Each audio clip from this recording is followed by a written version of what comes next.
So hey guys আসসালামু আলাইকুম, আশা করি সকলে অনেক ভালো আছেন। গত 2 দিন আগে আমি একটা কমেন্টে পোস্ট করেছিলাম যে নেক্সটে কত টাকার পিসিবিল্ডের ভিডিও চান। এখন সবার বাজেটে দেখি 65,000 টাকা আর গ্রাফিক্স কার্ড পালাদিন RX 5500 XT। চলুন তাহলে 65,000 টাকা একটা পাওয়ারফুল পিসিবিল্ড করা যাক। প্রসেসর হিসেবে নিয়েছি Ryzen 5 5600। প্রসেসরের বেস ফ্রিকোয়েন্সি হচ্ছে 3.5 GHz, ম্যাক্সিমাম টার্বো ফ্রিকোয়েন্সি হচ্ছে 4.4 GHz, ক্যাশ মেমোরি হচ্ছে 32 MB। এইটা 6 কোর 12 থ্রেডের একটি প্রসেসর, ইজিলি সব কাজে করতে পারবেন এই প্রসেসর দিয়ে। প্রসেসরের সাথে আপনারা 3 বছরের ওয়ারেন্টি পেয়ে যাবেন। আলট্রা টেকনোলজিতে এই প্রসেসরের প্রাইস চলতেছে 13,300 টাকা।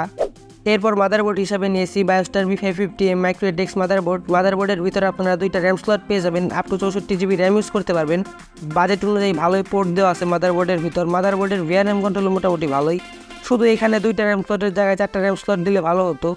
মাদারবোর্ডের সাথে আপনারা 3 বছরের ওয়ারেন্টি পেয়ে যাবেন। মাদারবোর্ডের প্রাইস হচ্ছে 8,400 টাকা। এরপর গ্রাফিক্স কার্ড হিসাবে নিয়েছি পালাদিন ব্র্যান্ডের নতুন graphics card Paladin 5500 XT 8GB graphics card. এইটা বাজেট অনুযায়ী খুব সুন্দর একটা গ্রাফিক্স কার্ড। গ্রাফিক্স কার্ডের কোর ক্লক হচ্ছে 1506 MHz আর কোডা কোর হচ্ছে 1408 কোর আর মেমোরি ইন্টারফেস 128 বিট। এটা নতুন একটা গ্রাফিক্স কার্ড। আপনাদের অনেকের মনে অনেক ধরনের প্রশ্ন থাকতে পারে, আপনারা এটাকে GTX 1650 সাথে কম্পেয়ার করতে পারেন, প্রায় সেমি পারফরমেন্স পাবেন। আর আমি আপনাদের ভিডিও লাস্টে গেমিং টেস্ট করে দেখিয়ে দিব যে কোন গেমে কেমন FPS দেয়। এখনও যদি কারো মনে কোনো প্রশ্ন থেকে থাকে তাহলে আপনারা পিসি বিল্ডার বাংলাদেশ চ্যানেলের এই ভিডিওটা দেখে নিতে পারেন, তাহলে ডিটেলসে সব কিছু জানতে পারবেন এই গ্রাফিক্স কার্ড সম্পর্কে। গ্রাফিক্স কার্ডের প্রাইস হচ্ছে 15,500 টাকা। গ্রাফিক্স কার্ডের সাথে আপনারা 3 বছরের ওয়ারেন্টি পেয়ে যাবেন। এরপর র্যাম হিসাবে ইউজ করেছি Corsair Vengeance LPX 16GB 3200 MHz DDR4 এর র্যাম। আমরা এই বিল্ডে 16GB করে 32GB র্যাম ইউজ করেছি। আপনারা এই র্যাম সম্পর্কে অনেকেই হয়তো জানেন, যাতে একটা র্যাম আমার মনে হয় এটা সম্পর্কে আরও কিছু বলতে হবে। র্যামের সাথে আপনারা লাইফ টাইম ওয়ারেন্টি পেয়ে যাবেন। একটা র্যাম স্টিকের প্রাইস পড়েছে 4,400 টাকা, 2টা র্যাম স্টিকের প্রাইস পড়েছে 8,800 টাকা। এরপর SSD হিসাবে নিয়েছি SP X900 500GB NVMe SSD। যাতে একটা SSD আমার মনে হয় এটা সম্পর্কে আরও কিছু বলতে হবে। SSD এর প্রাইস হচ্ছে 3,000 টাকা। SSDর সাথে আপনারা 3 বছরের ওয়ারেন্টি পেয়ে যাবেন। গাইজ, আমরা এই বিল্ডে কোনো এক্সট্রা কুলার ইউজ করি নাই, স্টক কুলার ইউজ করতেছি। স্টক কুলার দিয়েও হয়ে যাবে, কিন্তু আফটার মার্কেট কুলার ইউজ করলে ভালো।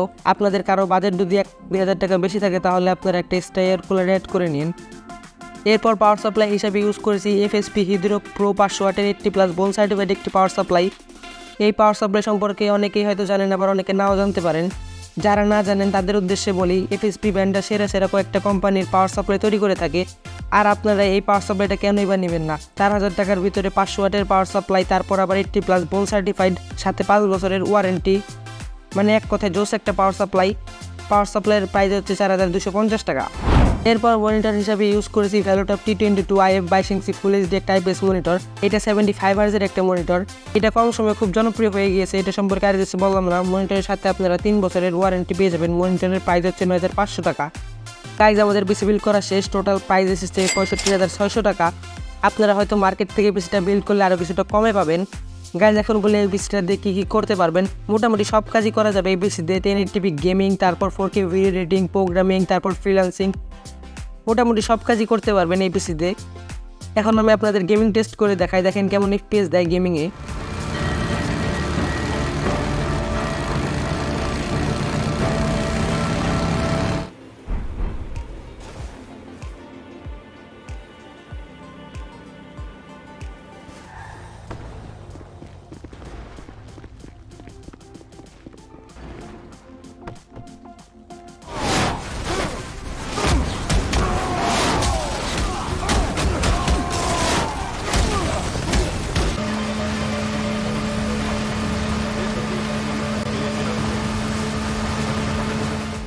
কি গাইজ, দেখতে তো পেলেন কেমন FPS দেয়। 65,000 টাকায় বেস্ট একটা পিসি।